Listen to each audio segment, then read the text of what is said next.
ಕನ್ನಡ ವಾಹಿನಿ.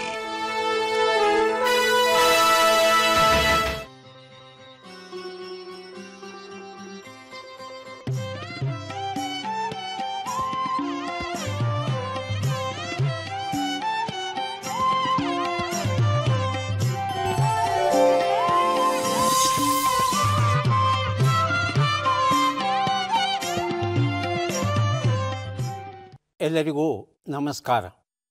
ಥಟ್ ಅಂತ ಹೇಳಿ ಕ್ವಿಜ್ ಕಾರ್ಯಕ್ರಮಕ್ಕೆ ತಮಗೆಲ್ಲ ಸ್ವಾಗತ. ಮನಸ್ಸು ಇರುವುದರಿಂದ ನಮ್ಮನ್ನು ನಾವು ಮನುಷ್ಯ ಅಂತ ಕರ್ಕೊಂಡಿದ್ದೇವೆ. ಏನಿದು ಈ ಮನಸ್ಸು? ನಮ್ಮ ದೇಹದಲ್ಲಿ ಎಲ್ಲಿದೆ ಈ ಮನಸ್ಸು? ಪ್ರಶ್ನೆಯನ್ನು ಕೇಳಬಹುದು, ಆದರೆ ಉತ್ತರ ಕೊಡೋದು ಬಹಳ ಕಷ್ಟ. ಮನಸ್ಸಿನ ಬಗ್ಗೆ ನಮ್ಮ ಹಿರಿಯರು ಅನಾದಿ ಕಾಲದಿಂದಲೂ ಯೋಚಿಸ್ತಾ ಬರ್ತಾ ಇದ್ದಾರೆ.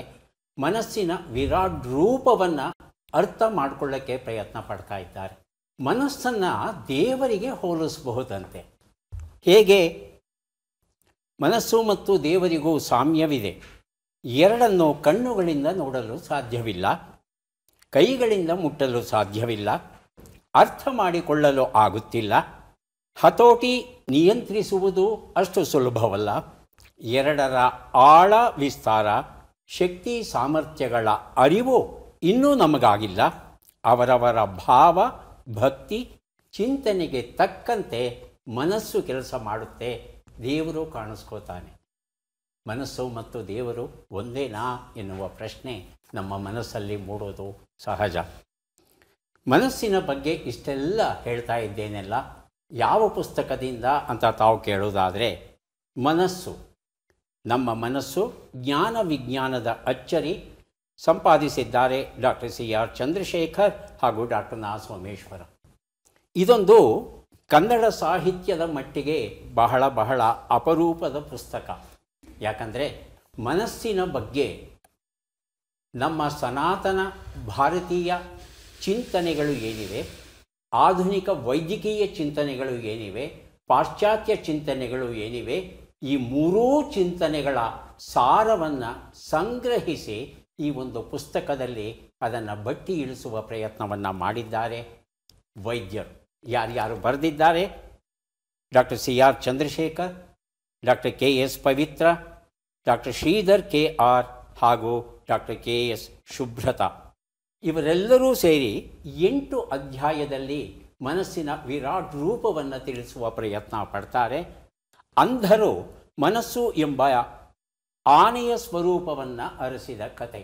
ಮನಸ್ಸಿನ ಸ್ವರೂಪ ನಿಜಕ್ಕೂ ನಮಗೆ ಗೊತ್ತಾಗಿದೆಯಾ ಅಂದರೆ, ಆ ಕುರುಡರು ಆನೆಯ ಸ್ವರೂಪವನ್ನು ತಿಳಿಯೋಕ್ಕೆ ಹೋದ್ರಲ್ಲ, ಆ ಒಂದು ಮಟ್ಟದಲ್ಲಿ ನಿಂತಿದೆ ಅಂತ ಒಂದು ಅಧ್ಯಾಯ. ಎರಡನೇ ಅಧ್ಯಾಯ ಸ್ವಸ್ಥ ಮನಸ್ಸು ಅಂದರೆ ಅದು ಹೇಗಿರುತ್ತೆ? ನೀಲ ಆಕಾಶದಂತೆ ಶುಭ್ರ, ನಿರ್ಮಲ, ಸಾಗರದಷ್ಟು ಆಳ, ವಿಸ್ತಾರ ಮತ್ತು ಶಾಂತ, ಗಿರಿ ಪರ್ವತಗಳಂತೆ ದಿಟ್ಟ, ದೃಢ, ಹಿತ ನೀಡುವ ತಂಗಾಳಿಯಂತೆ. ಹೀಗೆ ಸ್ವಸ್ಥ ಮನಸ್ಸು ಅಂದರೆ ಏನು ಅನ್ನೋದನ್ನು ಎರಡನೇ ಅಧ್ಯಾಯದಲ್ಲಿ ನಾವು ನೋಡಬಹುದು. ಮನಃಶಾಸ್ತ್ರಕ್ಕೆ ಸಂಬಂಧಪಟ್ಟ ಹಾಗೆ ಏನೆಲ್ಲ ಅಧ್ಯಯನಗಳು ನಡೆದಿವೆ. ಮನಸ್ಸು ಹಾಗೂ ಸಮಾಜ, ಯಾಕಂದರೆ ನಮ್ಮ ಮನಸ್ಸೇ ಅಲ್ವಾ ಈ ಸಮಾಜವನ್ನು ರೂಪಿಸೋದು. ಈ ಮನಸ್ಸು ಸಮಾಜಗಳ ನಡುವೆ ಕೊಡುಕೊಳ್ಳುವಿಕೆ ಏನಿದೆ ಅದರ ಬಗ್ಗೆ ಶ್ರೀಧರ್ ಒಂದು ಅಧ್ಯಾಯದಲ್ಲಿ ವಿವರಿಸಿದರೆ, ಈ ಮಿದುಳು ಮತ್ತು ಮನಸ್ಸುಗಳ ಲೋಕ, ತಲೆಬುರುಡೆಯೊಳಗೆ ಇರತಕ್ಕಂಥ ಮಿದುಳು ಮತ್ತು ನಮ್ಮ ಅಷ್ಟೂ ವ್ಯಾಪಾರಗಳನ್ನು ನಿಯಂತ್ರಿಸುವಂಥ ಮನಸ್ಸು, ಇವುಗಳ ನಡುವೆ ಇರತಕ್ಕಂಥ ಅವಿನಾಭಾವ ಸಂಬಂಧ ಏನಿದೆ ಅದು 5ನೇ ಅಧ್ಯಾಯದಲ್ಲಿ. ಮನಸ್ಸು ಯಾಕೆ ಅಸ್ವಸ್ಥತೆಗೊಳ್ಳುತ್ತೆ? ದೇಹಕ್ಕೆ ಜ್ವರ ಬರೋ ಹಾಗೆ, ನೆಗಡಿ ಬರೋ ಹಾಗೆ, ಕೆಮ್ಮು ಬರೋ ಹಾಗೆ ಮನಸ್ಸಿಗೂ ಬರುತ್ತಾ? ಇದರ ಬಗ್ಗೆ ಡಾಕ್ಟರ್ KS ಶುಭ್ರತಾ ಲೇಖನವನ್ನು ಬರೀತಾರೆ ಈ ಅಧ್ಯಾಯದಲ್ಲಿ. ಹೀಗೆ ಮನಸ್ಸಿನ ವಿರಾಟ್ ರೂಪವನ್ನು ನಮಗೆ ಅನಾವರಣ ಮಾಡುವ ಒಂದು ದಿಟ್ಟ ಪ್ರಯತ್ನ ಈ ಒಂದು ಪುಸ್ತಕದಲ್ಲಿ ನಡೆದಿದೆ. ನಮ್ಮ ಮನಸ್ಸು ಜ್ಞಾನ ವಿಜ್ಞಾನದ ಅಚ್ಚರಿ ಸಂಪಾದಕರು ಡಾಕ್ಟರ್ CR ಚಂದ್ರಶೇಖರ್ ಹಾಗೂ ಡಾಕ್ಟರ್ ನಾ ಸೋಮೇಶ್ವರ. ಕಾರ್ಯಕ್ರಮವನ್ನು ಆರಂಭಿಸ್ತಾ ಇದ್ದೇವೆ. ಸ್ಪರ್ಧಿಗಳ ಪರಿಚಯ. ಮೊದಲ ಸ್ಪರ್ಧಿ. ಎಲ್ರಿಗೂ ನಮಸ್ಕಾರ. ನನ್ನ ಹೆಸರು ಅವಿನಾಶ್. ನಾನು ವೈಟ್ಫೀಲ್ಡ್ನಿಂದ ಬಂದಿದ್ದೇನೆ. ನಾನು ಖಾಸಗಿ ಸಂಸ್ಥೆಯಲ್ಲಿ ಇಂಜಿನಿಯರ್ ಆಗಿ ಕೆಲಸ ಮಾಡ್ತಾ ಇದ್ದೇನೆ. ನನ್ನ ಹವ್ಯಾಸಗಳು ಪುಸ್ತಕ ಓದುವುದು ಹಾಗೂ ಸಂಗೀತ ಕೇಳುವುದು. ಅವಿನಾಶ್ ಅವರಿಗೆ ಸ್ವಾಗತವನ್ನು ಕೋರ್ತಾ ಇದ್ದೇವೆ. ಮುಂದಿನ ಸ್ಪರ್ಧಿ. ಎಲ್ಲರಿಗೂ ನಮಸ್ಕಾರ. ನನ್ನ ಹೆಸರು ರಮ್ಯಾ ಶ್ರೀಬಿ. ನಾನು ವಿದ್ಯಾರ್ಥಿನಿ. ನಾನು ಮತ್ತಿಕೆರೆ ಬ್ಯಾಂಗ್ಳೂರಿಂದ ಬಂದಿದ್ದೇನೆ. ನನ್ನ ಅಭ್ಯಾಸಗಳು ಪುಸ್ತಕ ಓದುವುದು ಮತ್ತು ನಾನು ಭರತನಾಟ್ಯ ನೃತ್ಯ ಅಭ್ಯಾಸಿ. ರಮೇಶ್ರೀ ಅವರಿಗೆ ಸ್ವಾಗತವನ್ನು ಕೋರ್ತಾ ಇದ್ದೇವೆ. ನಮ್ಮ ಮೂರನೆಯ ಸ್ಪರ್ಧಿ. ಎಲ್ಲರಿಗೂ ನಮಸ್ಕಾರ. ನನ್ನ ಹೆಸರು ಡಾಕ್ಟರ್ ವಿವೇಕ್ ಗೌಡ ಎಮ್.ಎನ್. ನಾನು ಮೂಲತಃ ಮಂಡ್ಯದವನು. ಸದ್ಯಕ್ಕೆ ಬೆಂಗಳೂರು ವೈದ್ಯಕೀಯ ಮಹಾವಿದ್ಯಾಲಯ ಮತ್ತು ಸಂಶೋಧನಾ ಸಂಸ್ಥೆಯಲ್ಲಿ ಮಕ್ಕಳ ಮತ್ತು ಶಿಶು ವೈದ್ಯಶಾಸ್ತ್ರ ವಿಭಾಗದಲ್ಲಿ MD ಪ್ರಾಕ್ಟೀಸ್ ಮಾಡ್ತೀವಿ. ನನ್ನ ಹವ್ಯಾಸಗಳು ದಿನಪತ್ರಿಕೆಗಳನ್ನು ಓದುವುದು, ಸಂಗೀತ ಆಲಿಸುವುದು. ತುಂಬ ಸಂತೋಷ ಡಾಕ್ಟರ್ ವಿವೇಕ್ ಗೌಡ. ಕಾರ್ಯಕ್ರಮಕ್ಕೆ ಸ್ವಾಗತವನ್ನು ಕೋರ್ತಾ ಇದ್ದೇವೆ. ಮೂವರು ಸಿದ್ಧವಾಗಿದ್ದರೆ ಕಾರ್ಯಕ್ರಮ ಆರಂಭಿಸೋಣ. ಮೊದಲಿಗೆ ನಿಯಮಗಳನ್ನು ಒಮ್ಮೆ ನೋಡಿಬಿಡೋಣ. ಒಟ್ಟು 10 ಪ್ರಶ್ನೆಗಳು. ಮೊದಲು ಬಜರ್ ಒತ್ತಿದವರಿಗೆ ಉತ್ತರ ನೀಡುವ ಅವಕಾಶ. ಪ್ರತಿ ಸರಿ ಉತ್ತರಕ್ಕೆ ಒಂದು ಪುಸ್ತಕ ಬಹುಮಾನ. ಆಯ್ಕೆಗಳು ಬರುವ ಮೊದಲೇ ಬಜರ್ ಒತ್ತಿ ಸರಿ ಉತ್ತರ ನೀಡಿದರೆ 2 ಪುಸ್ತಕ ಬಹುಮಾನ. 100 ಅಂಕ ಗಳಿಸಿದವರಿಗೆ ಒಂದು ಪುಸ್ತಕ ವಿಶೇಷ ಬಹುಮಾನ ರೂಪದಲ್ಲಿ ದೊರೆಯುತ್ತೆ. ನಕಾರಾತ್ಮಕ ತಂತ್ರಗಳಿಗೆ ಅವಕಾಶವಿಲ್ಲ. ಇಂದಿನ ಕಾರ್ಯಕ್ರಮದಲ್ಲಿ ನಾವು ಕೊಡುವ ಎಲ್ಲ ಪುಸ್ತಕಗಳನ್ನು ನಮಗೆ ಕೊಟ್ಟಿದ್ದಾರೆ ಬೆಂಗಳೂರಿನ ಸಾವಣ್ಣ ಪ್ರಕಾಶನ ಮತ್ತು ಬಹುರೂಪಿ ಪ್ರಕಾಶನದವರು. ಅವರಿಗೆ ಕೃತಜ್ಞತೆಗಳನ್ನು ಸೂಚಿಸುತ್ತಾ ಮೊದಲ ಪುಸ್ತಕ, ಮೊದಲ ಪ್ರಶ್ನೆಯನ್ನು ನೋಡೋಣ. ಡಾಕ್ಟರ್ ವಿರೂಪಾಕ್ಷ ದೇವರಮನೆ ಬರೆದ ಥ್ಯಾಂಕ್ ಯು ಟೀಚರ್, ಗುರುವೇ ನಿಮ್ಮ ನೆಂತು ಮರೆವೆ ಎನ್ನುವ ಈ ಒಂದು ಪುಸ್ತಕ. ಮೊದಲ ಪ್ರಶ್ನೆ ಈಗ ಬಂತು. ಭಾರತೀಯರು ಪೂಜಿಸುವ ಸಾಲಿಗ್ರಾಮವು ಯಾವ ಜೀವಿಯ ಪಳೆಯುಳಿಕೆ ಆಗಿದೆ ಅನ್ನೋದನ್ನು ತಿಳ್ಕೋಬೇಕಾಗಿದೆ. ಆಯ್ಕೆಗಳನ್ನು ನೋಡೋಣ. Gastropod, ammonite, trilobite, cnidaria. ಮೊದಲಿಗೆ ಡಾಕ್ಟರ್ ವಿವೇಕ್ ಗೌಡ, ಆನಂತರ ರಮ್ಯಶ್ರೀ. Option 3 trilobite. ಟ್ರೈಲೋಬೈಟ್ ಅಂತ ಹೇಳ್ತಾ ಇದ್ದಾರೆ ರಮ್ಯಶ್ರೀ. ಆಯ್ಕೆ 1. ಆಯ್ಕೆ 1 ಗ್ಯಾಸ್ಟ್ರೋಪಾಡ್. ಉತ್ತರವನ್ನು ನೋಡೋಣ. ಅಮೋನೈಟ್ ಅನ್ನೋದು ಸರಿಯಾದ ಉತ್ತರ ಆಗಿತ್ತು. ಈ ಅಮೋನೈಟ್ ಅನ್ನೋದು ಸಮುದ್ರ ತಳದಲ್ಲಿ ಮರಳಲ್ಲಿ ವಾಸ ಮಾಡ್ತಾ ಇದ್ದಂಥ ಜೀವಿ. ಇದು ಸೀ ಆಫ್ ಟೆಥಿಸ್ ಅಂತ ಒಂದು ವಿಶೇಷ ಸಮುದ್ರ ಇತ್ತಂತೆ. ಭಾರತ ಮತ್ತು ಯುರೇಷಿಯಾ ನಡುವೆ ಭಾರತ ಫಲಕ ಹೋಗಿ ಡಿಕ್ಕಿ ಹೊಡೆದಾಗ ಯುರೇಷಿಯಾಕ್ಕೆ ಈ ಸೀ ಆಫ್ ಟೆಥಿಸ್ ಅಂತ ಆ ಟೆಥಿಸ್ ಸಮುದ್ರ ಏನಿತ್ತು ನೀರೆಲ್ಲ ಆಚೆ ಬಂತು. ಆದರೆ ಮರಳಲ್ಲಿ ಹುದುಗಿ ಹೋಗಿದ್ದಂಥ ಈ ಅಮೋನೈಟ್ ಅಂತಕ್ಕಂಥ ಜೀವಿ ಏನಿದೆ ಅದು ಆ ಮರಳಲ್ಲಿ ಹಾಗೆ ಉಳ್ಕೊಂಡ್ಬಿಡ್ತದೋ. ಅದು ಇವತ್ತು ನೇಪಾಳದ ಗಂಡಕಿ ನದಿಯ ಆ ಕಡೆ ಈ ಕಡೆ ಸಿಗುತ್ತೆ. ಹಾಗೆಯೇ ಬೇರೆ ದೇಶಗಳಲ್ಲೂ ಸಹ ಉಂಟಂತೆ. ಯುರೋಪಲ್ಲಿ ಇದನ್ನು ಸರ್ಪೆಂಟ್ ಸ್ಟೋನ್ ಅಂತ ಕರೀತಾರಂತೆ. ಇದನ್ನು ಸೈಂಟ್ ಪ್ಯಾಟ್ರಿಕ್ ಅವರು ಒಂದು ಮಾತನ್ನು ಹೇಳಿದ್ದಾರೆ ಸರ್ಪೆಂಟ್ ಸ್ಟೋನ್ ಬಗ್ಗೆ. ಇದು ಕಾಯಿಲೆಗಳನ್ನು ಗುಣಪಡಿಸೋದಕ್ಕೆ ಸಹಾಯ ಮಾಡುತ್ತೆ, ಹಾಗೆ ಭವಿಷ್ಯವನ್ನು ನುಡಿಯೋದಕ್ಕೆ ನೆರವಾಗುತ್ತೆ ಅನ್ನೋ ಮಾತನ್ನು ಈ ಸಂತ ಪ್ಯಾಟ್ರಿಕ್ ಅವರು ಹೇಳಿದ್ರಂತೆ. ನಮ್ಮ ನಂಬಿಕೆಯ ಪ್ರಕಾರ ವಿಷ್ಣು ಹಯಗ್ರೀವ ಅಂತಕ್ಕಂಥ ಒಬ್ಬ ರಾಕ್ಷಸನನ್ನು ಸಂಹರಿಸಿದಾಗ ಆ ರಾಕ್ಷಸ ಈ ರೂಪದಲ್ಲಿ ಕಂಡುಬಂದ. ಹೀಗೆಲ್ಲ ಕಥೆಗಳು ಕಂಡುಬರುತ್ತೆ. ಗಂಡಕಿ ನದಿಯ ಅಕ್ಕಪಕ್ಕದಲ್ಲಿ ಸಿಗುತ್ತೆ. ಇದು ಸಾಗರ ಜೀವಿಯ ಪಳೆಯುಳಿಕೆ. ಮುಂದಿನ ಪುಸ್ತಕ ಪ್ರಕಾಶ್ ರೈ ಅವರ ಅವರವರ ಭಾವಕ್ಕೆ ಎನ್ನುವ ಪುಸ್ತಕ. ನಮ್ಮ ಪ್ರಶ್ನೆ, ಚಾಮ್ರಾನ್-1 ಸಂಶೋಧನಾ ಉಪಗ್ರಹವನ್ನು ಯಾವ ದೇಶವು ಹಾರಿಸಿದೆ? ಆಯ್ಕೆಗಳನ್ನು ನೋಡೋಣ. Israel, Iraq, Palestine, Iran. ಮೊದಲಿಗೆ ಅವಿನಾಶ್, ನಂತರ ರಮ್ಯಶ್ರೀ. ಇಸ್ರೇಲ್ ಆಯ್ಕೆ 1. ರಮ್ಯಶ್ರೀ. ಪ್ಯಾಲೆಸ್ತೈನ್ ಆಯ್ಕೆ 3. ಉತ್ತರವನ್ನು ನೋಡು. ಸರಿಯಾದ ಉತ್ತರ ಇರಾನ್ ಆಗಿತ್ತು. ಇರಾನ್ 60 kg ಉಪಗ್ರಹವನ್ನು ಇತ್ತೀಚೆಗೆ ಹಾರಿಸಿತು. ಭೂಮಿಯಿಂದ 550 ಕಿಲೋಮೀಟರ್ ಎತ್ತರದಲ್ಲಿ ಇದು ಉಳ್ಕೊಂಡಿದೆ. ತನ್ನದೇ ಆದಂಥ ಒಂದು ರಾಕೆಟನ್ನು ರೂಪಿಸಿ ಆ ರಾಕೆಟ್ ಮೂಲಕ ಇದನ್ನು ಹಾರಿಸಿದೆಯಂತೆ. ಇದರ ನಿಯಂತ್ರಣ ಯಾರ ಕೈಯಲ್ಲಿದೆ ಅಂದರೆ ಇಸ್ಲಾಮಿಕ್ ರೆವಲ್ಯೂಷನರಿ ಗಾರ್ಡ್ಸ್ ಕಾರ್ಪ್ಸ್ ಅಂತ ಒಂದು ಸಂಸ್ಥೆ. ಇದು ಮಿಲಿಟರಿಗೆ ಸಂಬಂಧಪಟ್ಟದಲ್ಲ, ಮಿಲಿಟರಿಯಿಂದ ಪ್ರತ್ಯೇಕವಾಗಿ ಇರ್ತಕ್ಕಂಥ ಸಂಸ್ಥೆ. ಅದರ ಸ್ವರೂಪದಲ್ಲಿ ಇದೆಯಂತೆ. ಇದು ವಾಸ್ತವದಲ್ಲಿ ಇದೊಂದು ಗೂಢಚಾರ ಸಂಸ್ಥೆ, ಯಾರಿಗೂ ಉತ್ತರ ಕೊಡಲ್ಲ. ಇರಾನಿನ ನಾಯಕ ಅಧ್ಯಕ್ಷ ಯಾರಿರ್ತಾನೋ ಅವನಿಗೆ ಮಾತ್ರ ಉತ್ತರ ಕೊಡುತ್ತೆ. ಇಂತಹ ಈ ಒಂದು ಸಂಸ್ಥೆ ಈ ಉಪಗ್ರಹವನ್ನು ಇತ್ತೀಚೆಗಷ್ಟೇ ಯಶಸ್ವಿಯಾಗಿ ಹಾರಿಸಿದೆ. ಡೂಡಲ್ ಕಥೆಗಳು, ಇಟ್ಟ ಹೆಜ್ಜೆಯೆಲ್ಲ ರಂಗೋಲಿಯ ಚುಕ್ಕಿಗಳೇ ಅಂತ ಹೇಳ್ತಾರೆ ಪೂರ್ಣಿಮಾ ಮಾಳ್ಗಿ ಮನಿ ಅವರು. ನಮ್ಮ ಪ್ರಶ್ನೆ, ಮ್ಯಾಮೋಗ್ರಾಮ್ ಸ್ತನ ಕ್ಯಾನ್ಸರನ್ನು ಪತ್ತೆ ಹಚ್ಚುವ ತಪಾಸಣೆ, ಇದು ಮತ್ತೊಂದು ರೋಗ ನಿದಾನದಲ್ಲೂ ನೆರವಾಗುತ್ತದೆಯಂತೆ. ಅದು ಯಾವುದು ಅಂತ ತಿಳ್ಕೋಬೇಕಾಗಿದೆ. ಆಯ್ಕೆಗಳನ್ನು ನೋಡೋಣ. ಹೃದಯ ರೋಗಗಳು, ಅನ್ನನಾಳ ರೋಗಗಳು, ಬೆನ್ನು ಮೂಳೆಯ ರೋಗಗಳು, ಶ್ವಾಸಕೋಶ ರೋಗಗಳು. ಮೊದಲಿಗೆ ಡಾಕ್ಟರ್ ವಿವೇಕ್ ಗೌಡ, ಆನಂತರ ರಮ್ಯಶ್ರೀ. ಹೃದಯ ರೋಗಗಳು. ಹೃದಯ ರೋಗಗಳು ಆಯ್ಕೆ 1. ರಮ್ಯಶ್ರೀ ರೋಗಗಳು. ಅದೇ ಉತ್ತರವಾ? ಉತ್ತರವನ್ನು ನೋಡೋಣ. ಹೃದಯ ರೋಗಗಳು ಸರಿಯಾಗಿದೆ ಉತ್ತರ. ಡಾಕ್ಟರ್ ವಿವೇಕ್ ಗೌಡ ಈ ಉತ್ತರವನ್ನು ಕೊಟ್ಟಿದ್ದಾರೆ. ಡೂಡಲ್ ಕಥೆಗಳು ಈ ಒಂದು ಪುಸ್ತಕವನ್ನು ಅವರಿಗೆ ಕೊಟ್ಟಿದ್ದೇವೆ. ಮ್ಯಾಮೋಗ್ರಾಮ್ ಮಾಡಿದಾಗ, ಸ್ತನ ಚಿತ್ರಿಕೆ ಅಂತ ಕನ್ನಡದಲ್ಲಿ ಹೇಳ್ತೇವೆ, ಈ ಒಂದು ಪರೀಕ್ಷೆಯನ್ನು ಮಾಡಿದಾಗ ಸ್ತನದ ಒಳಗೆ ಇರ್ತಕ್ಕಂಥ ರಕ್ತನಾಳಗಳಲ್ಲಿ ಕ್ಯಾಲ್ಶಿಯಂ ಏನಾದರೂ ಸಂಗ್ರಹಗೊಂಡಿದೆಯಾ ಅನ್ನೋದನ್ನು ಅವರು ಪತ್ತೆ ಹಚ್ಚೋದಕ್ಕೆ ಪ್ರಯತ್ನ ಪಡ್ತಾರೆ. ಅಧಿಕ ಪ್ರಮಾಣದಲ್ಲಿ ಕ್ಯಾಲ್ಶಿಯಂ ಕಂಡುಬಂತು ಅಂದರೆ ಏನೋ ಸಮಸ್ಯೆ ಇರಬೇಕು ಎನ್ನುವ ಒಂದು ಸುಳುಹು ವೈದ್ಯರಿಗೆ ದೊರೆಯುತ್ತೆ. ಹೀಗೆಯೇ ಸ್ತನಗಳನ್ನು ಪರೀಕ್ಷಿಸುವ ಸಂದರ್ಭದಲ್ಲಿ ಹೃದಯದಲ್ಲಿ ಇರ್ತಕ್ಕಂಥ ರಕ್ತನಾಳಗಳಲ್ಲಿ ಏನಾದರೂ ಕ್ಯಾಲ್ಶಿಯಂ ಅಧಿಕವಾಗಿದೆಯಾ ಅನ್ನೋದನ್ನೂ ತಿಳಿಬಹುದಂತೆ. ವೈದ್ಯರು ಸ್ವಲ್ಪ ಗಮನ ಇಟ್ಟು ಪರೀಕ್ಷೆ ಮಾಡ್ತು ಅಂದರೆ ಹೃದಯದ ಸ್ವರೂಪವೂ ಸಹ ಗೊತ್ತಾಗೋದಕ್ಕೆ ಸಾಧ್ಯತೆ ಉಂಟು. ಹೃದಯದಲ್ಲಿ ಕ್ಯಾಲ್ಶಿಯಂ ಸಂಗ್ರಹ ಆಗ್ತಾ ಇದೆ, ಅದರಲ್ಲೂ ಮಕುಟದ ಮನೆಗಳಲ್ಲಿ ಕರೋನರಿ ಆರ್ಟರೀಸಲ್ಲಿ ಕ್ಯಾಲ್ಶಿಯಂ ಇದೆ ಅಂತ ಹೇಳ್ತಂದರೆ ಅದು ಹೃದ್ರೋಗ ಸಂಭವ ಸಾಧ್ಯತೆಯನ್ನು ಸೂಚಿಸುತ್ತೆ. ಮುಂದೆ ಉಳಿದ ಪರೀಕ್ಷೆಗಳನ್ನು ಮಾಡಿ ಹೃದ್ರೋಗ ಇದೆಯಾ ಅನ್ನೋದನ್ನು ಖಚಿತಪಡಿಸಿಕೊಂಡು ಅದಕ್ಕೆ ಸೂಕ್ತ ಚಿಕಿತ್ಸೆಯನ್ನು ಪಡೆಯಬಹುದು. ಮುಂದಿನ ಪುಸ್ತಕ ಸತೀಶ್ ಬಳೆಗಾರ ಬರೆದಂಥ ಶಂಕರ್ನಾಗ್ ದ ಲೆಜೆಂಡ್ ಅಂತಕ್ಕಂಥ ಪುಸ್ತಕ ನಾವು ಕೊಡ್ತಾ ಇದ್ದೇವೆ. ನಮ್ಮ ಪ್ರಶ್ನೆ, ಭಾರತವು ತನ್ನ ಬಾಹ್ಯಾಕಾಶ ಯೋಜನೆಯಲ್ಲಿ ನೆಕ್ಸ್ಟ್ ಜನರೇಷನ್ ಲಾಂಚ್ ವೆಹಿಕಲ್ ಅನ್ನು ಎಷ್ಟು ವರ್ಷಗಳಲ್ಲಿ ಸಿದ್ಧಪಡಿಸಲಿದೆ? ಆಯ್ಕೆಗಳನ್ನು ನೋಡೋಣ. 3 ವರ್ಷಗಳು, 5 ವರ್ಷಗಳು, 8 ವರ್ಷಗಳು. ಬಜರ್ ಮೊದಲಿಗೆ ಡಾಕ್ಟರ್ ವಿವೇಕ್ ಗೌಡ, ಆನಂತರ ಅವಿನಾಶ್, ಕೊನೆಯಲ್ಲಿ ರಮ್ಯಶ್ರೀ. 8 ವರ್ಷಗಳು. 8 ವರ್ಷ ಆಯ್ಕೆ 3. ಆಯ್ಕೆ 2, 5 ವರ್ಷಗಳು. 5 ವರ್ಷಗಳು. ರಮ್ಯಶ್ರೀ 5 ವರ್ಷಗಳು. 5 ವರ್ಷಗಳು. ಆಯ್ಕೆ 4, 10 ವರ್ಷಗಳು. ಉತ್ತರವನ್ನು ನೋಡೋಣ.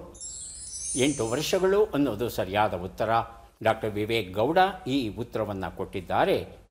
ಶಂಕರ್ನಾಗ್ ದ ಲೆಜೆಂಡ್ ಈ ಒಂದು ಪುಸ್ತಕವನ್ನು ಕೊಟ್ಟಿದ್ದೇನೆ. 30 ಟನ್ ತೂಕದ ನೌಕೆ ಇದು. ಬಳಸಬಹುದಾದಂಥ ನೌಕೆ ಇದು. ಈ ನೌಕೆಯನ್ನು ನಿರ್ಮಿಸೋದಕ್ಕೆ 96 ತಿಂಗಳ ಅವಕಾಶವನ್ನು ನೀಡಿದೆಯಂತೆ ನಮ್ಮ ದೇಶ. ಅಂದರೆ ಹೆಚ್ಚು ಕಡಿಮೆ 8 ವರ್ಷಗಳ ಅವಧಿಯಲ್ಲಿ ಇದನ್ನು ನಿರ್ಮಿಸಬೇಕಾಗುತ್ತೆ. 8,240 ಕೋಟಿ ರೂಪಾಯಿಗಳನ್ನು ಈ ಒಂದು ಬಾಹ್ಯಾಕಾಶ ಯೋಜನೆಯಲ್ಲಿ ನೆಕ್ಸ್ಟ್ ಜನರೇಷನ್ ಲಾಂಚ್ ವೆಹಿಕಲ್ ಅಂದರೆ ಯಾವುದೇ ಉಪಗ್ರಹವನ್ನು ಉಡಾಯಿಸೋದಕ್ಕೆ ಬಳಸಬಹುದಾದಂಥ ಒಂದು ನೌಕೆ ಇದು. ಮತ್ತೆ ಮತ್ತೆ ಮತ್ತೆ ಅದೇ ನೌಕೆಯನ್ನೇ ಬಳಸುವ ಸಾಧ್ಯತೆ ಇರುತ್ತೆ. ಹಾಗೆ ವಿಶೇಷವಾದ ನೌಕೆಯನ್ನು ಇನ್ನು 8 ವರ್ಷಗಳಲ್ಲಿ ನಿರ್ಮಿಸಲಿದ್ದಾರಂತೆ ನಮ್ಮ ಭಾರತೀಯ ವಿಜ್ಞಾನಿಗಳು. ನಮ್ಮ ಕುವೆಂಪು ನಾಡೋಜ ಡಾಕ್ಟರ್ ಜಿ ಕೃಷ್ಣಪ್ಪ ಬರೆದಿರುವಂಥದ್ದು ಪ್ರಶ್ನೆಯನ್ನು ನೋಡೋಣ. ಬಿಟ್ಟಕ್ಷರಗಳನ್ನು ತುಂಬಿ. ಬೇ ದೇ ವೈ ಕಾ ವು.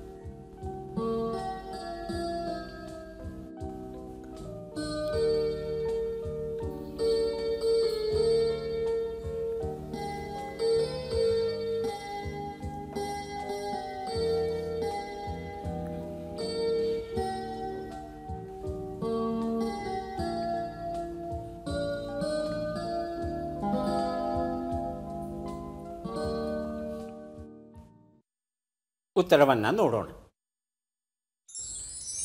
ಬೇಕಿದೆ ವೈಜ್ಞಾನಿಕ ಅರಿವು ಅನ್ನೋದು ಸರಿಯಾದ ಉತ್ತರ ಆಗಿತ್ತು. ಮುಂದಿನ ಪುಸ್ತಕ ಷೇರು ಸಾಮ್ರಾಜ್ಯ ಕಲಿತವನೇ ಅಧಿಪತಿ, ರಂಗಸ್ವಾಮಿ ಮೂಕನಹಳ್ಳಿ ಬರೆದಂತಹ ಪುಸ್ತಕ. ಇದು ನಮ್ಮ ಪ್ರಶ್ನೆ. ಈ ಕೆಳಗಿನ ಲೆಕ್ಕಗಳನ್ನು ಪೂರ್ಣಗೊಳಿಸಿ ಉತ್ತರಗಳನ್ನೆಲ್ಲ ಕೂಡಿ ಅಂತಿಮ ಉತ್ತರವನ್ನು ನೀಡಿ. ಲೆಕ್ಕಗಳು ಈಗ ಬಂದಿವೆ. 52 ಕೂಡು 25, 75 ಕಳೆ 25, 25 ಗುಣಿಸು 5, 250 ಭಾಗಿಸು 5.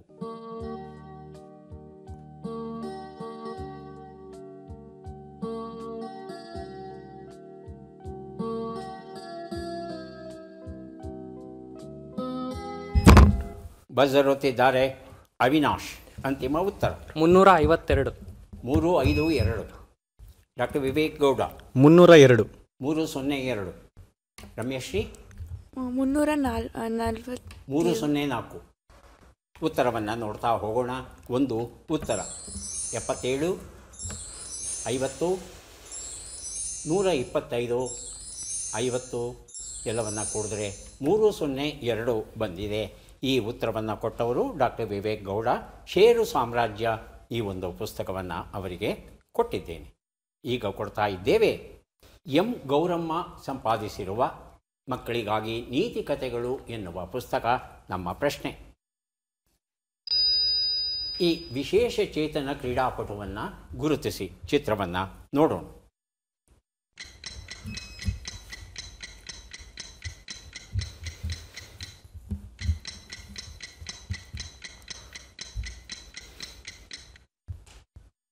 ಆಯ್ಕೆಗಳು ಬರೋದಕ್ಕೆ ಮೊದಲು ಅವಿನಾಶ್ ಬಜರ್ ಒತ್ತಿದ್ದಾರೆ. ಉತ್ತರವನ್ನು ಕೇಳೋಣ. ರುಬೀನಾ ಫ್ರಾನ್ಸಿಸ್. ರುಬೀನಾ ಫ್ರಾನ್ಸಿಸ್. ಆಯ್ಕೆಗಳು ತುಳಸಿಮತಿ ಮುರುಗೇಶನ್, ಅವನಿ ಲೇಖರ, ಭವಿನಾ ಅಥವಾ ಭಾವಿನಾ ಪಟೇಲ್, ಪ್ರೀತಿ ಪಾಲ್. ಎರಡನೇದಾಗಿ ಅವಕಾಶ ಡಾಕ್ಟರ್ ವಿವೇಕ್ ಗೌಡ. ಅವನಿ ಲೇಖರ. ಅವನಿ ಲೇಖರ. ಉತ್ತರವನ್ನು ನೋಡೋಣ. ಸರಿಯಾದ ಉತ್ತರ ಭವಿನಾ ಪಟೇಲ್ ಆಗಿತ್ತು. ಭಾವಿನಾ ಬೆನ್ ಹನ್ಸುಖ್ ಭಾಯ್ ಪಟೇಲ್ ಪೂರ್ತಿ ಹೆಸರು. ಟೇಬಲ್ ಟೆನ್ನಿಸ್ ಆಟವನ್ನು ಇವರು ಆಡ್ತಾರೆ. 2020 ಟೋಕಿಯೋ ಪ್ಯಾರಾಲಿಂಪಿಕ್ಸ್ನಲ್ಲಿ ಇವರು ಬೆಳ್ಳಿ ಪದಕವನ್ನು ಗಳಿಸಿದ್ರು. ಸೊಂಟದ ಕೆಳಗೆ ಇವರಿಗೆ ಚಲನೆ ಇಲ್ಲ. ಹಾಗಾಗಿ ಇವರು ಈ ಗಾಲಿ ಕುರ್ಚಿ, ತಳ್ಳು ಕುರ್ಚಿ ಅಂತ ಏನು ಕರೀತೇವೆ, ಆ ಕುರ್ಚಿಯಲ್ಲಿ ಕೂತ್ಕೊಂಡು ಇವರು ಆಟವನ್ನು ಆಡ್ತಾರೆ. ಅಹಮದಾಬಾದ್ನವರು. ಅಹಮದಾಬಾದಲ್ಲಿ ESI ಇದೆಯಲ್ಲ, ಅಲ್ಲಿ ಕೆಲಸವನ್ನು ಮಾಡಿಕೊಂಡು ಇದ್ದಾರೆ ಭಾವಿನಾ ಅವರು. ಮುಂದಿನ ಪುಸ್ತಕ ಮಧುಮಲ್ಲಿಗೆ. ಸಂಪಾದಕರು ಪದ್ಮಾವತಿ ಚಂದ್ರು. ಪ್ರಶ್ನೆ, ಈ ಅಕ್ಷರಗಳನ್ನು ಸರಿಯಾಗಿ ಜೋಡಿಸಿ. ಮಿ ತ ಡ ರು ನು ಮಾ ಲ್ಟ ಚಂ.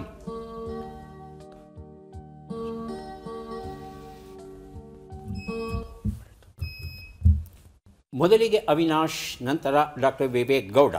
ಮಾಲ್ಟನ್ ಚಂಡಮಾರುತ. ಮಾಲ್ಟನ್ ಚಂಡಮಾರುತ. ಅಕ್ಷರವನ್ನು ಸರಿಯಾಗಿ ಹೇಳಿಪ್ಪ. ಉತ್ತರ ಸರಿ ಇರಬಹುದೇನೋ. ಮಾಲ್ಟನ್ ಚಂಡಮಾರುತ. ಎಂತ? ಮಾಲ್ಟನ್. ಮಾಲ್ಟನ್. ಹಾಂ. ಡಾಕ್ಟರ್ ವಿವೇಕ್ ಗೌಡ. ಮಿಲ್ಟನ್ ಚಂಡಮಾರುತ. ಉತ್ತರವನ್ನು ನೋಡೋಣ. ಇದು ಮಿಲ್ಟನ್ ಚಂಡಮಾರುತ. ಈಗ ಚಂಡಮಾರುತಗಳಿಗೆಲ್ಲ ಹೆಸರು ಪದ್ಧತಿ ಶುರು ಮಾಡ್ಕೊಂಡಿದ್ದಾರಲ್ವಾ. ಇದು ಅಮೆರಿಕದಲ್ಲಿ ಕಂಡು ಬಂದದ್ದು. ಹಾಗಾಗಿ ಅವ್ರು ಏನು ಹೆಸರಿಡ್ತಾರೋ ಅದನ್ನೇ ನಾವು ಸ್ವೀಕರಿಸಬೇಕಾಗುತ್ತೆ. ಮಾಲ್ಟನ್ ಆಗಲ್ಲ. ಮಾಲ್ಟನ್ ಆಗಬಹುದು ಅಲ್ಲಿ ಸಂದರ್ಭದಲ್ಲಿ. ಆದರೆ ನೀವು ಪತ್ರಿಕೆಗಳನ್ನು ಓದ್ತಾ ಇದ್ದರೆ ಮಿಲ್ಟನ್ ಚಂಡಮಾರುತ ಬಂದಿತ್ತು, ಮಾಲ್ಟನ್ ಬಂದಿಲ್ಲ ಅನ್ನೋದು ಗೊತ್ತಾಗುತ್ತೆ. ಚಿಂತೆ ಇಲ್ಲ. ಡಾಕ್ಟರ್ ವಿವೇಕ್ ಗೌಡ ಅವರಿಗೆ ಮಧುಮಲ್ಲಿಗೆ ಎನ್ನುವ ಈ ಒಂದು ಪುಸ್ತಕವನ್ನು ಕೊಟ್ಟಿದ್ದೇನೆ. ಈಗ 3 ಪುಸ್ತಕವನ್ನು ಕೊಡೋದಕ್ಕೆ ನಾವು ಸಿದ್ಧವಾಗಿದ್ದೇವೆ. ಪದಬಂಧ ಬಂದಿದೆ. ಸುಳುಹುಗಳನ್ನು ನೋಡೋಣ. ಹರೆಯವು ಉತ್ತುಂಗ ಸ್ಥಿತಿಯಲ್ಲಿರು ಷಣ್ಮುಗ 10+20.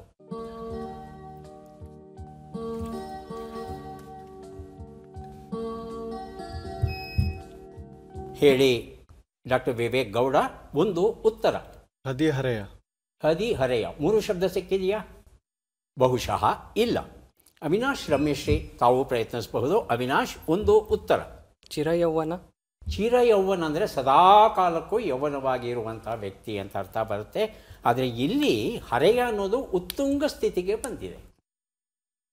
ಮ್ಯಾಕ್ಸಿಮಮ್, ಗರಿಷ್ಠ, ಅಲ್ಟಿಮೇಟ್ ಹೀಗೆಲ್ಲ ಹೇಳ್ತೀವಲ್ವಾ ರಮೇಶ್ರೀ? ಮೊದಲನೇ ಶಬ್ದ ನಾನು ಕೊಡ್ತೇನೆ. 2 ಮತ್ತು 3ನೇದಕ್ಕೆ ತಾವು ಪ್ರಯತ್ನ ಪಡಬಹುದು. ಒಂದು ಉತ್ತರ. ಏರು ಜವ್ವನ ಅನ್ನೋದು ಸರಿಯಾದ ಉತ್ತರ ಆಗಿತ್ತು. 2 ಉತ್ತರ. ಯಾರು ಬೇಕಾದರೂ ಬಜರ್ ಒತ್ತಿ. ಅವಿನಾಶ್ ಬಜರ್ ಒತ್ತಿದ್ದಾರೆ. ಮುರುಘ. ಮುರುಘ. ಮುರುಘ ಉತ್ತರವನ್ನು ನೋಡೋಣ. ಉತ್ತರ ಸರಿಯಾಗಿದೆ. 3 ಉತ್ತರ. ಯಾರು ಬೇಕಾದರೂ ಬಜರ್ ಒತ್ತಿ. ಡಾಕ್ಟರ್ ವಿವೇಕ್ ಗೌಡ ಮತ್ತು ಅವಿನಾಶ್. 30. ಹೌದಾ? 30? ಅವಿನಾಶ್? ಅದೇ ಉತ್ತರ. 30. 30 ಉತ್ತರವನ್ನು ನೋಡೋಣ. 30 ಉತ್ತರ ಸರಿಯಾಗಿದೆ. ಭವಿಷ್ಯದ ಬೆಳಕು ಈ ಒಂದು ಪುಸ್ತಕವನ್ನು ಅವಿನಾಶ್ ಅವರಿಗೆ, ಅತ್ತೆ ಸೊಸೆಯರ ವೈಷಮ್ಯ ಎನ್ನುವ ಪುಸ್ತಕ ಡಾಕ್ಟರ್ ವಿವೇಕ್ ಗೌಡ ಅವರಿಗೆ ಕೊಟ್ಟಿದ್ದೇವೆ. ಕೊನೆಯ ಘಟ್ಟಕ್ಕೆ ಬಂದಿದ್ದೇವೆ. ಚಟ್ಪಟ್ ಚಿನ್ಕುರುಳಿ 5 ಪ್ರಶ್ನೆಗಳು. ಮೊದಲ ಅವಕಾಶ ಅವಿನಾಶ್ ಅವರಿಗೆ. ಸಿದ್ಧವಾಗಿದ್ದರೆ ಆರಂಭಿಸ್ತೇವೆ. ಮೊದಲ ಪ್ರಶ್ನೆ. ಹರಟೆ ಕೊಚ್ಚು ಎಂಬ ನುಡಿಗಟ್ಟಿನ ಅರ್ಥವೇನು? ಕೆಲಸಕ್ಕೆ ಬರುವ ಮಾತು, ಕೆಲಸಕ್ಕೆ ಬಾರದ ಮಾತು. ಕೆಲಸಕ್ಕೆ ಬಾರದ ಮಾತು. ಮುಂದಿನ ಪ್ರಶ್ನೆ. ಬೆಳವಣಿಗೆ ಇಲ್ಲದಿರು ಎಂಬ ಅರ್ಥವನ್ನು ಕೊಡುವ ಶಬ್ದ ಯಾವುದು? ನರಟು, ನರಳು. ನರಟು. ಮುಂದಿನ ಪ್ರಶ್ನೆ. ರಾವಣನು ತನ್ನ ಶಕ್ತ್ಯಾಯುಧದಿಂದ ಯಾರಿಗೆ ಹೊಡೆಯಲು ಹೋದಾಗ ಆ ಪೆಟ್ಟು ಲಕ್ಷ್ಮಣನಿಗೆ ಬಿದ್ದಿತು? ವಿಭೀಷಣ, ರಾಮ. ವಿಭೀಷಣ. ಮುಂದಿನ ಪ್ರಶ್ನೆ. ಈ ಗಾದೆಯನ್ನು ಪೂರ್ಣಗೊಳಿಸಿ. ಊರ ಅಕ್ಕಿ, ಊರ ಬ್ಯಾಳಿ.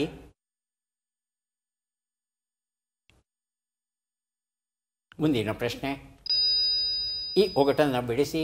ಘನಗರ್ವದಿಂದ ತನು ಮನೆ ನಾಶ ಮಾಡಿದರು, ಹಗಲು ಇರುಳಿವನ ಕರಿಯುವರು, ಹಿತಶತ್ರುವ ನೆನೆದು ಹೇಳೆಂದ.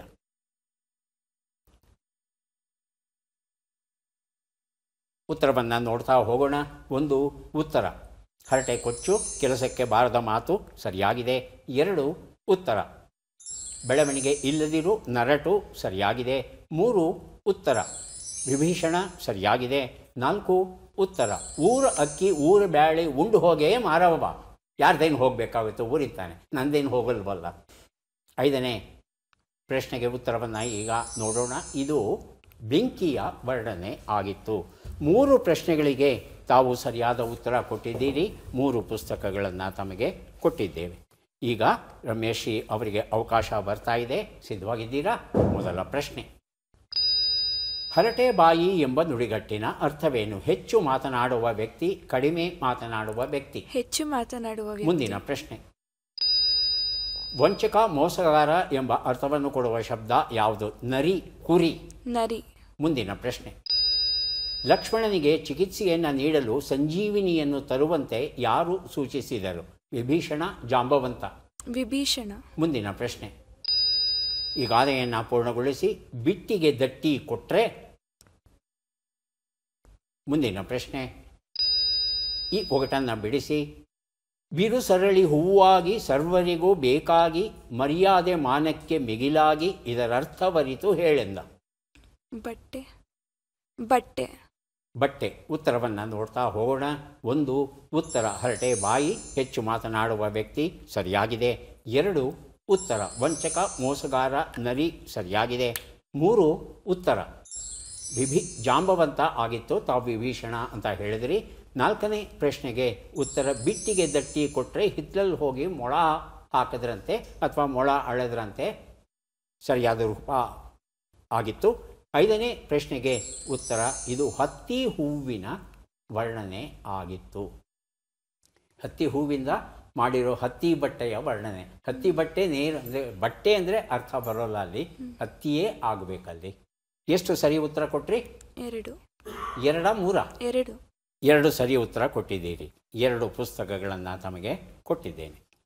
ಈಗ ಡಾಕ್ಟರ್ ವಿವೇಕ್ ಗೌಡ ಅವರಿಗೆ ಅವಕಾಶ ಬರ್ತಾ ಇದೆ. ಸಿದ್ಧವಾಗಿದ್ದೀರಾ? ಮೊದಲ ಪ್ರಶ್ನೆ. ಹರಟೆ ಮಲ್ಲ ಎಂಬ ನುಡಿಗಟ್ಟಿನ ಅರ್ಥವೇನು? ಹೆಚ್ಚು ಮಾತನಾಡುವವನು, ಕಡಿಮೆ ಮಾತನಾಡುವವನು. ಹೆಚ್ಚು ಮಾತನಾಡುವವನು. ಮುಂದಿನ ಪ್ರಶ್ನೆ. ಕೂದಲು ಬೆಳ್ಳಗಾಗು ಎಂಬ ಅರ್ಥವನ್ನು ಕೊಡುವ ಶಬ್ದ ಯಾವುದು? ನರೆ, ಕರೆ.